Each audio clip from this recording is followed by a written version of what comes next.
کمپاین ځواکونو په خپلو عملیاتو کې د ښځو او ماشومانو په ګډون 15 تنه ملکیان وژلي. راپورونه وایي چې له تېرو څو ورځو راهیسې کمپاین ځواکونو د خوست په صبریو ولسوالۍ کې د عملیاتو پر مهال ګڼ شمېر کورونه ویجاړ او نږدې 10 تنو ملکیانو ته یې مرګ ژوبله اړولې. د خوست ځایي اوسیدونکي وایي کمپاین ځواکونو له تېرو څو ورځو راهیسې دغه عملیات پیل کړي چې د خلکو پر کورونو او میشت ځایونو د وسلو او هاوانونو ډزې کوي.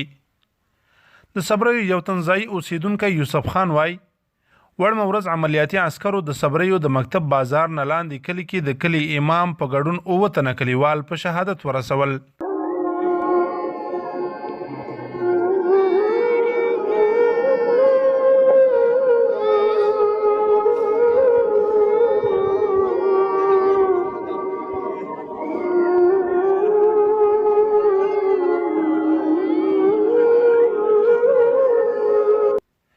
د ځایي اوسیدونکو په وینا د کمپاین امریکایي ملیشو د عملیاتو له پیله تر اوسه د ښځو او ماشومانو په شمول 15 ملکیان وژل شوي، 15 تنه نور ټپیان او ګڼ شمېر کورونه یې ویجاړ کړي دي.